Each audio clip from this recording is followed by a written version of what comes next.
வணக்கம். திசைகளின் 5 மணி செய்திகள். வெளிநாடுகளில் பிறக்கும் மலேசிய தாய்மார்களின் குழந்தைகளுக்கு தானியங்கி முறையில் குடியுரிமை. வெளிநாட்டினரை திருமணம் செய்த மலேசிய தாய்மார்களின் வெளிநாடுகளில் பிறக்கும் குழந்தைகளுக்கு தானியங்கி முறையில் குடியுரிமை வழங்குவது எப்போது என்பது குறித்த இறுதிக்கட்ட முடிவை அரசாங்கம் எடுத்து வருவதாக உள்துறை அமைச்சர் டத்தோஸ்ரீ சைஃப்ரின் நஸ்டியோன் இஸ்மாயில் தெரிவித்துள்ளார். நாடாளுமன்றத்தால் அங்கீகரிக்கப்பட்ட இவ்விவகாரம் மீதான அரசியலமைப்பு சட்ட திருத்தம் நடைமுறைக்கு வருவதற்கு முன்னதாக இறுதி செயல்முறைகளுக்காக தற்போது தாங்கள் காத்திருப்பதாக அவர் குறிப்பிட்டுள்ளார். உள்துறை அமைச்சை பொறுத்தவரை அதன் வெளிநாட்டு பிரதிநிதிகள் மற்றும் தேவையான படிவங்கள் உள்ளிட்ட அனைத்து ஆயத்த பணிகளும் ஏற்கனவே நிறைவடைந்துள்ளதாகவும் சைஃபுடீன் கூறினார். இதற்கு முன் இத்தகைய குழந்தைகள் பதிவின் மூலமே மலேசிய குடியுரிமைக்கு விண்ணப்பிக்க வேண்டியிருந்தது. ஆனால் இந்த திருத்தம் நடைமுறைக்கு வந்தவுடன் சட்டத்தின்படி குழந்தைகளுக்கு தானியங்கி முறையில் குடியுரிமை கிடைக்கும் என்பதால் தாயார்கள் இனி நீதிமன்றத்தில் போராடவோ அல்லது குடியுரிமைக்காக விண்ணப்பிக்கவோ தேவையில்லை என்று அமைச்சர் விளக்கியுள்ளார். பர்சத்து கட்சி தொடர்ந்து பரிகாத்தா நேஷனல் கூட்டணியில் நீடிப்பதோடு அதன் அடித்தளத்தை மேலும் வலுப்படுத்த முடிவு செய்துள்ளதாக அக்கட்சியின் தலைவர் தான் ஸ்ரீ மொய்தீன் முகமது யாசின் தெரிவித்துள்ளார். பாஸ் கட்சி பர்சத்து உடனான அரசியல் உறவை உடனடியாக முறித்துக் கொள்வதாக எடுத்த அதிரடி முடிவிற்கு தனது ஆழ்ந்த வருத்தத்தை தெரிவித்துள்ள மொய்தீன், இந்த உறவு முறிவின் பாஸ் கட்சியின் சொந்த விருப்பத்தின் பேரில் எடுக்கப்பட்டது என்று விளக்கியுள்ளார். பாஸ் கட்சியுடன் இனி ஒத்துழைப்பு இல்லை என்ற போதிலும் பரிகாத்தா நேஷனல் கூட்டணி முன்வைக்கும் மக்கள் நலன் சார்ந்த நிகழ்ச்சி நிரல் தொடர்ந்து வலுப்படுத்தப்படுவதை உறுதி செய்வதே தற்போதைய முக்கிய நோக்கம் என்றும் கட்சியின் அனைத்து தலைவர்களும் தொண்டர்களும் பரிகாத்தா நேஷனல் கூட்டணியை வலுப்படுத்தும் முயற்சிகளில் தொடர்ந்து கவனம் செலுத்த வேண்டும் என்றும் அவர் கேட்டுக் கொண்டுள்ளார்.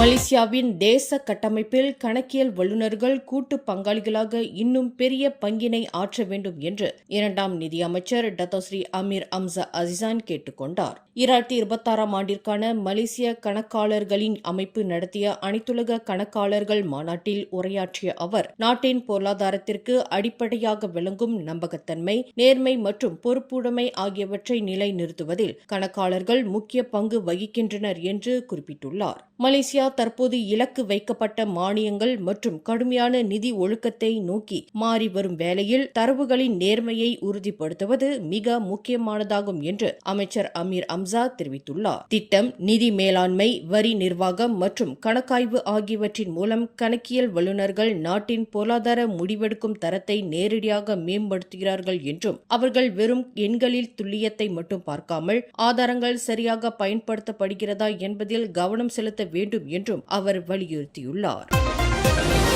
சிலாங்கூர் தொலோ பங்லிமா காராங்கில் சட்டவிரோதமாக மானிய டீசலை பதுக்கி வைத்திருந்த வளாகத்தை உள்நாட்டு வாணிபம் மற்றும் வாழ்க்கை செலவின அமைச்சு அதிரடியாக சோதனையிட்டுள்ளதாக சிலாங்கூர் மாநில இயக்குநர் முகமது அனீப் பின் அசஹரி தெரிவித்துள்ளார். கடந்த ஜூன் 8ஆம் தேதி 2 வார கண்காணிப்பிற்கு பிறகு எண் இல்லாத ஒரு வளாகத்தில் நடத்தப்பட்ட இந்த சோதனையில் சுமார் 4000 லிட்டர் டீசல் மற்றும் 30,000 லிட்டர் கொள்ளளவு கொண்ட ஸ்கீட் டேங்க் ஆகியவை கண்டறியப்பட்டன. முறையான ஆவணங்கள் இன்றி அங்கிருந்த 30 வயதிற்குட்பட்ட உள்ளூர் ஆடவர் ஒருவரை அதிகாரிகள் கைது செய்துள்ளதோடு கடத்தலுக்கு பயன்படுத்தப்பட்ட உபகரணங்கள் உட்பட 50,000 ரிங்கிட் மதிப்பிலான பொருட்களையும் பறிமுதல் செய்துள்ளனர். இந்த சோதனையின் மூலம் 15,000 ரிங்கிட் மதிப்பிலான நாட்டின் மானியம் காப்பாற்றப்பட்டுள்ளது. கடந்த மார்ச் 16 முதல் ஓப்ஸ் தீரிஸ் 4.0 திட்டத்தின் கீழ் நடத்தப்பட்ட 2,794 சோதனைகளில் இதுவரை மொத்தம் 20 லட்சம் ரிங்கிட் மதிப்பிலான பொருட்கள் பறிமுதல் செய்யப்பட்டுள்ளதுடன் 57 வழக்குகள் பதிவு செய்யப்பட்டுள்ளன என்றும் அவர் குறிப்பிட்டுள்ளார். மலேசிய ஊழல் தடுப்பு ஆணையமான SPRM முன்னாள் தலைமை ஆணையர் தான் ஸ்ரீ அசாம்பாக்கி வர்த்தகர் ஆல்பர்ட் என்பவருக்கு எதிராக ஷாலாம் உயர்நீதிமன்றத்தில் அவதூறு வழக்கு தொடர்ந்துள்ளார். சமூக ஊடகங்கள், பாட்காஸ்ட் மற்றும் யூடியூப் ஷார்ட்ஸ் வழியாக தமக்கு எதிராக வெளியிடப்பட்ட ஆதாரமற்ற மற்றும் உண்மையற்ற கருத்துக்களுக்காக அசாம்பாக்கி இழப்பீடு கோரியுள்ளதோடு நிரந்தர தடை உத்தரவும் கேட்டுள்ளார். பொது சேவைத் துறையில் கிட்டத்தட்ட 40 ஆண்டுகள் பணியாற்றிய அசாம்பாக்கியின் நற்பெயரை பாதுகாப்பதற்காகவே இந்த சட்ட நடவடிக்கை தொடங்கப்பட்டுள்ளது என்று அவரது வழக்கறிஞர்கள் தெரிவித்துள்ளனர். முன்னதாக சபா அரசியல்வாதிகள் சம்பந்தப்பட்ட ஊழலை அம்பலப்படுத்த முயன்றபோது தாம் மிரட்டப்பட்டதாக ஆல்பர்ட் குற்றச்சாட்டுகளை முன்வைத்திருந்தார். மேலும் அசாம்பாக்கியின் வழக்கறிஞரால் தமக்கு கொலை மிரட்டல் விடுக்கப்பட்டதாக கடந்த மே மாதம் அவர் போலீசில் புகார் அளித்திருந்தார்.